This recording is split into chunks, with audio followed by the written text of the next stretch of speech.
Assalamualaikum warahmatullahi wabarakatuh. Perkenalkan, nama saya Ferlianti dengan NIM A1A1240990. Di sini saya akan menjelaskan dinamika kependudukan, migrasi tenaga kerja dan dampaknya terhadap pasar kerja serta kesejahteraan rumah tangga di Provinsi Sulawesi Tenggara. Perspektif regional. Tema penduduk dan ketenaga kerjaan. Latar belakang.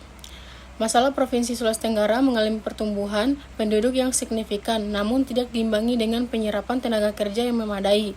Ketimpangan antara jumlah angkatan kerja dan ketersediaan lapangan kerja semakin melebar, sementara pasar kerja masih didominasi sektor informal dan pertanian, subsisten dengan pendapatan rendah. Pengangguran struktural terjadi akibat mindset antara keterampilan tenaga kerja lokal dan kebutuhan industri modern. Kesenjangan regional semakin tajam dengan urbanisasi masif ke kota Kendari, meninggalkan daerah asal dengan keterbatasan sumber daya produktif dan rendahnya kesejahteraan rumah tangga. Tujuan perspektif ekonomi regional Sulawesi Tenggara mengetahui pola migrasi tenaga kerja dari perspektif pelaku atau referensi akademis ekonomi regional. Mengidentifikasi hambatan dan peluang pasar kerja lokal. Evaluasi kebijakan bagi Dinas Tenaga Kerja Sultra. Menganalisis dampak migrasi terhadap kesejahteraan keluarga di daerah asal. Manfaat kebijakan dan akademis. Memberikan referensi akademis mengenai ekonomi regional. Menjadi bahan evaluasi kebijakan bagi Dinas Tenaga Kerja. Menjadi bahan rekomendasi bagi Bapenda Sulawesi Tenggara. Landasan teori bagian 1, dinamika kependudukan. Tingginya angka kelahiran di perdesaan disertai penurunan angka kematian menciptakan arus migrasi yang intensif dari desa ke kota. Bonus demografi, melimpahnya penduduk usia produktif dapat menjadi peluang pertumbuhan ekonomi, namun juga tantangan apabila tidak didukung kualitas SDM dan ketersediaan lapangan kerja yang memadai. Hukum migrasi Revestein. Migrasi umumnya berjarak pendek, namun berlangsung secara bertahap disertai arus balik dan didorong utamanya oleh motif ekonomi. Landasan teori bagian 2, model Harris dan Todaro. Migrasi desa kota terjadi ketika pendapatan yang diharapkan di kota melebihi pendapatan aktual di desa.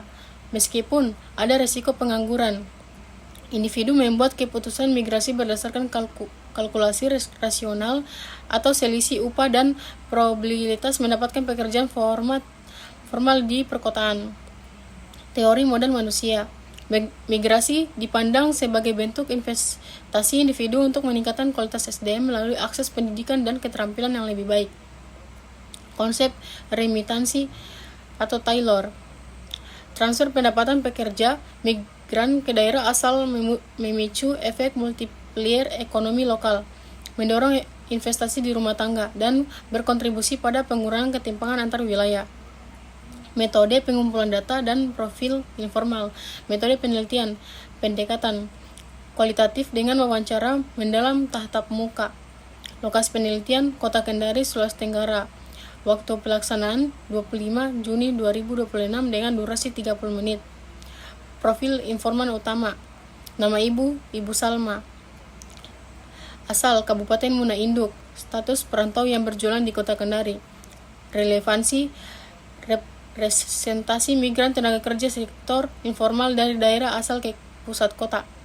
Temuan wawancara, lapangan kerja di daerah asal terbatas. Faktor pendorong upah lebih tinggi di kota. Sektor informal dan pertanian berpendapat rendah. Perbedaan upah signifikan desa versus kota. Destinasi utama migran, Kota Kendari. Remitansi berdampak positif pada keluarga. Urbanisasi didorong keterbatasan lokal. Ekonomi keluarga asal terbantu secara finansial. Return migran dan kebutuhan keterampilan. Return migran membawa modal finansial dari hasil kerja di kota untuk membangun usaha mandiri di desa asal. Modal ini berperan sebagai katalis pembangunan ekonomi dan mendorong tumbuhnya UMKM di perdesaan. Intervensi pemerintah berupa bantuan modal usaha sangat dibutuhkan memaksimalkan potensi ini. Kebutuhan keterampilan teknologi dan literasi digital menjadi kebutuhan mendesak akibat transformasi sektor kerja modern. Pasar kerja saat ini menuntut kompetensi digital yang belum banyak dimiliki tenaga kerja lokal. Pelatihan vokasional berbasis teknologi di BLK Sulawesi Tenggara perlu diperkuat untuk meningkatkan daya SDM, sintetis temuan atau pembahasan. Dualisme pasar kerja di Sulawesi Tenggara menunjukkan dualisme struktural, sektor informal perdesaan atau pertanian subsisten upah rendah berkonsistensi dengan sektor formal perkotaan di Kendari. Kesenjangan upah antara sektor ini menjadi pendorong utama arus migrasi internal yang terus berlangsung. Migrasi dan retur migran migrasi merupakan strategi regional rumah tangga untuk keluar dari jebakan upah rendah di desa. Retur migran berperan sebagai katalis pembangunan lokal. Mereka membawa modal finansial, keterampilan baru, dan jaringan ekonomi yang mendorong tumbuhnya UMKM dan mengurangi ketimpangan di daerah asal. Kesimpulan, pasar kerja di Kabupaten Mona Induk didominasi sektor informal dengan tingkat upah yang rendah, mencerminkan keterbatasan lapangan kerja formal di daerah asal. Migrasi tenaga kerja ke kota Kendari didorong oleh motif ekonomi, khususnya harapan memperoleh upah dan pendapatan yang lebih tinggi. Remitansi dan modal yang dibawa retur migran memberikan dampak positif terhadap kesejahteraan keluarga ditinggalkan di daerah asal.